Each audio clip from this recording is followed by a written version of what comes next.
Hello everyone.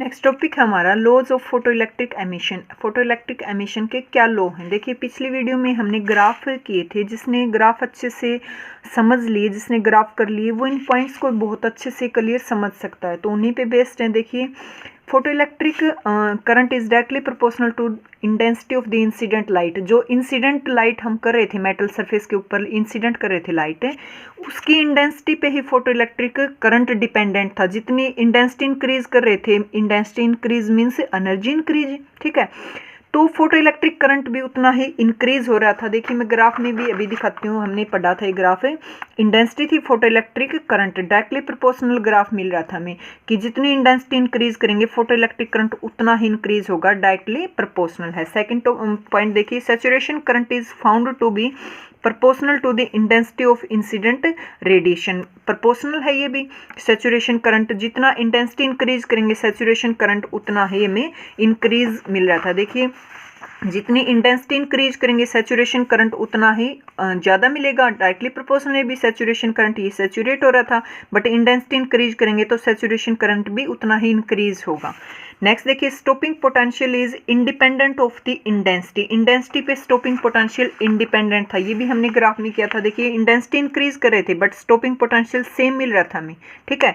देखिए I3 I2 I1, I3 सबसे ज़्यादा है, ये इससे कम, ये इससे कम, बट स्टॉपिंग पोटेंशियल तीनों के लिए सेम है, चाहे इंटेंसिटी अलग अलग हो। तो इंटेंसिटी पे ये डिपेंडेंट नहीं है। स्टॉपिंग पोटेंशियल जहाँ करंट स्टॉप हो जाता था ऐसा पोटेंशियल प्रोवाइड करना एनोड पे, ठीक है। The value of saturation current is independent of the frequency. Frequency पे सैचुरेशन करंट डिपेंडेंट नहीं था, ये भी हमने ग्राफ किया था। देखिए 3 फ्रीक्वेंसी ले रखी है हमने, न्यू1 न्यू2 न्यू3, फ्रीक्वेंसी अलग अलग हैं बट हमें क्या है, देखिए सैचुरेशन करंट सेम पॉइंट पे मिला, इस फ्रीक्वेंसी के लिए भी, इसके लिए भी, इसके लिए भी। तो जो सैचुरेशन करंट है वो फ्रीक्वेंसी पे डिपेंडेंट नहीं है, इंडिपेंडेंट है, ये कह सकते हैं, ठीक है।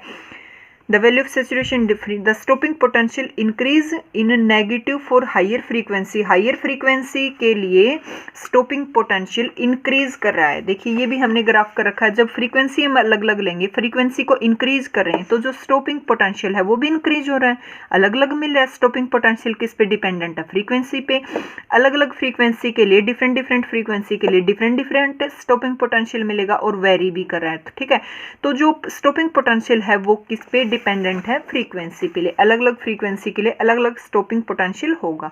नेक्स्ट देखिए, there exists a certain minimum frequency of the incident radiation below which no emission of photoelectron take place. This frequency is called threshold frequency. कह रहा कि ऐसी मिनिमम फ्रीक्वेंसी तो प्रोवाइड करनी ही पड़ेगी सरफेस के ऊपर जिसपे ऐसी मिनिमम फ्रीक्वेंसी जिसपे कि इंसिडेंट जो एमिशन है, मींस एमिशन होगा इलेक्ट्रॉन का। देखिए कह सकते हैं कि मैंने बताया था पीछे भी कंसेप्ट, ऐसी मिनिमम थ्रेशोल्ड फ्रीक्वेंसी जहां इलेक्ट्रॉन एमिट होना स्टार्ट हो, ठीक है। इससे अगर कम देंगे फ्रीक्वेंसी तो एमिट ही नहीं होंगे। जैसे मैंने बताया था किसी सरफेस के लिए थ्रेशोल्ड फ्रीक्वेंसी की वैल्यू 5 है, ठीक है।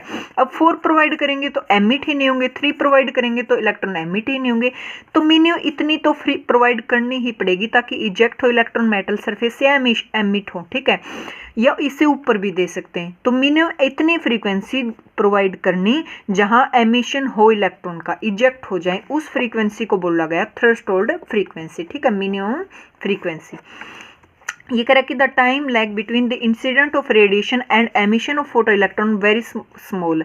जो हम इंसिडेंट करें लाइट मेटल सरफेस के ऊपर उसके बीच में और एमिट हो रहा है इलेक्ट्रॉन, उसके बीच में बहुत ही स्मॉल टाइम है, 10⁻⁹ सेकंड के अप्रोक्सीमेट है। देखिए बहुत ही कम है।